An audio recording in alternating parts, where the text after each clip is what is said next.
Well, let's talk about that, because this is essential to understanding whether we create our life matter to matter in separation, or we actually create from the field, from a frequency of energy, to begin to produce effects in three-dimensional reality in the material world. So you and I have been trained to pay attention in a certain way. Tie your shoe, watch the stairs, watch the car. You could fall down and break your neck. And the alarm of paying attention as a kid causes us to narrow our focus on the material world. We narrow our focus on physical things.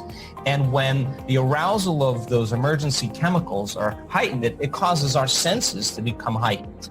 And the very fact of becoming materialists causes us to experience three-dimensional reality in separation. In other words, everything physical, whether it's an object, a place, a person, a body, whatever it is, we experience through our senses, and I'm here and you're there, and there's space between us, and if there's space between us, there's time between us.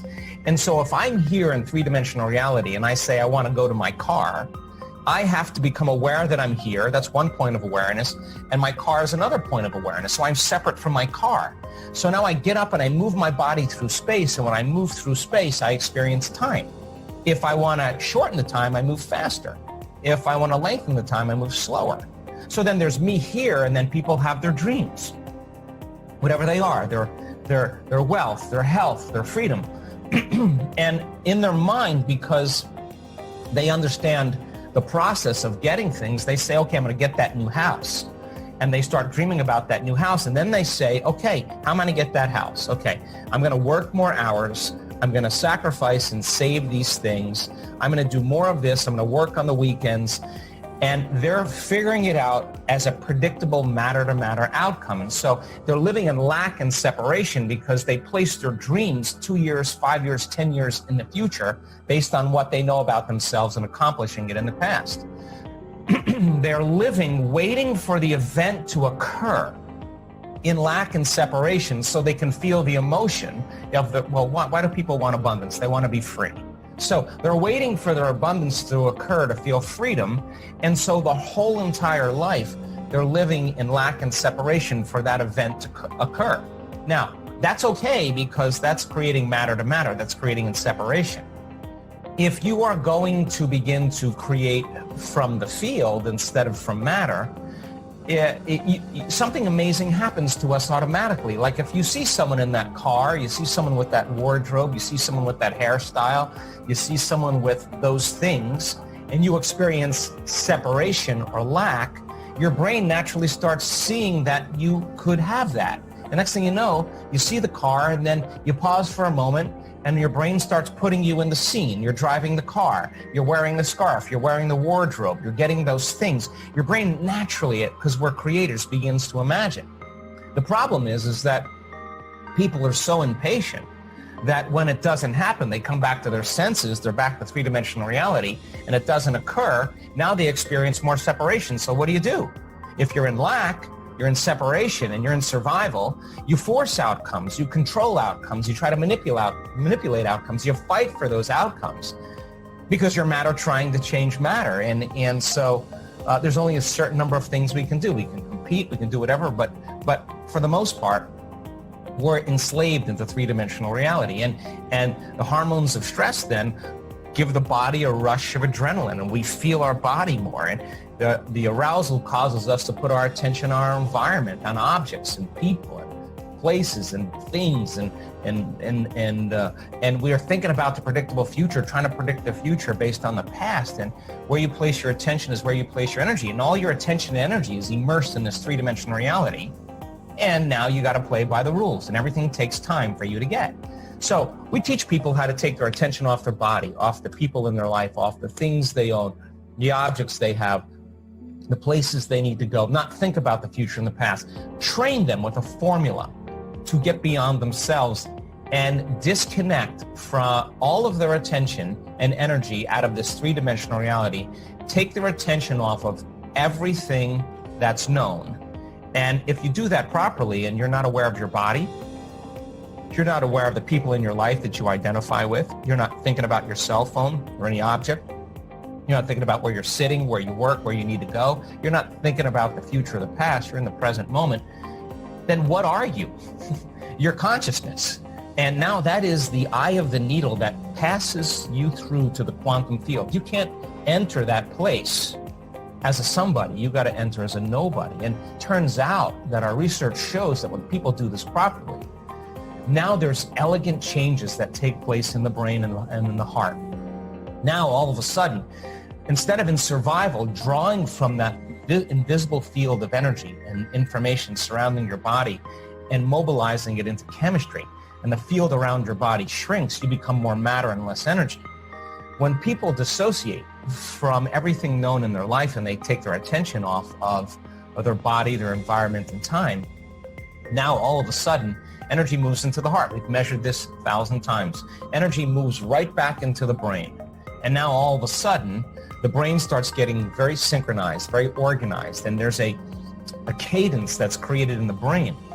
And by the same means, they're slowing down their brain waves and they're getting beyond their analytical mind, their thinking neocortex. And the brain gets highly organized. The heart begins to become organized. The heart produces a field around the body. It's energy. That energy is a frequency. Frequency carries information. And now they have the energy, once energy makes it here, to lay a thought on that frequency. And now they got a Wi-Fi signal. Now they're connected to something greater. Once energy makes it to their heart, they're not feeling lack and separation. How could you feel lack when you're feeling whole? How could you look for your dream to happen when you feel like it's already happened? And people are changing their energy. They're connecting to information. They're suggestible. They're able to access frequency that's carrying information, not through their senses, but through the field. And when they do this properly, and we could actually predict it, there is a dramatic change that takes place in the person where they have an inner event that seems more real than any external event in their life. And this is the moment where they connect to something greater. And this is the moment where when they finish their experience and their inward process, they feel like it's already happened. Now, if you feel like your future has already happened, you feel the emotion before it's happened, you wouldn't be looking for it when it would happen, because that would mean you're separate from it. If you feel like it's happened, why would you look for it? There's no place to look. You're in the present moment. And it's this kind of energetic shift that begins to cause those synchronicities and those coincidences and all those wonderful events that start showing people, wow, I'm actually creating my life. Now, they're less responsive to the circumstances in their life, because the moment they start reacting to the circumstances, and I say to them, why did you react, or what's wrong with you? If they say, oh, it's that person that's causing me to feel and think this way, then they're back to the unconscious program of victimization. And so people start to figure it out, and they say, no person, no circumstance, no condition in my life is going to cause me to fall from this energy. And when they're in a different energy then, and if they keep practicing it, the word meditation means to become familiar with. You got to be able to maintain that internal order independent of any condition in your environment. And if you do that properly, you start seeing you see feedback in your environment that you're creating from the field. And now you no longer have to go anywhere to get it. When there's a vibrational match between brain and heart coherence in some future, you got a radio signal and you're tuned into that frequency. Now you don't go through space to experience what you want. You're connected to that unified field. If you're connected to source, why would you go anywhere? You would draw it to you, and all of a sudden you start becoming the magnet to your experiences. And this is when it gets exciting, because when you're feeling wholeness and you're not feeling lack, and you're not waiting for the event to occur, then all of a sudden wealth doesn't become as important.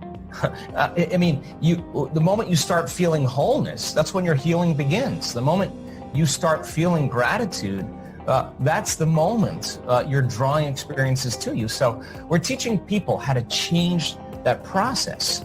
And I just think that these times, more than ever, are a wake-up call for everybody to really start looking and becoming conscious and really seeing how they're going to emerge from this experience. And by the way, in a time when there's separation in a time when there's isolation, when there's a time when there's some quarantine and fear that creates this kind of separation, I said to my community, oh, no, this is a time for us to unify.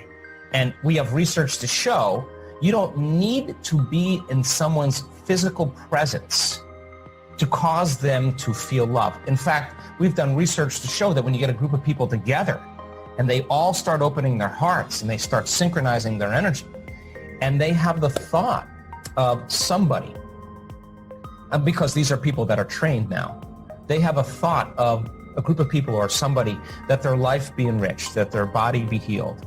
And we're watching a non-local effect of a person's heart going into coherence, being influenced by energy. Wow. Then I said to my community, well, now more than ever, we have to unify as a community. And we have to then, in a new consciousness, in a non-local way, create a greater understanding and unify in this time. And it's love that bonds us. The frequency, the energy of love is what creates connection. And we have to just get here. And so this is the time in history now where a new consciousness has to be born. And it's not one individual. That's the wrong interpretation of the prophecy. It's a collective consciousness that is built in a higher frequency. And frequency is energy. And energy carries information, carries consciousness. And so we have to move to a greater level of consciousness than the consciousness of this condition.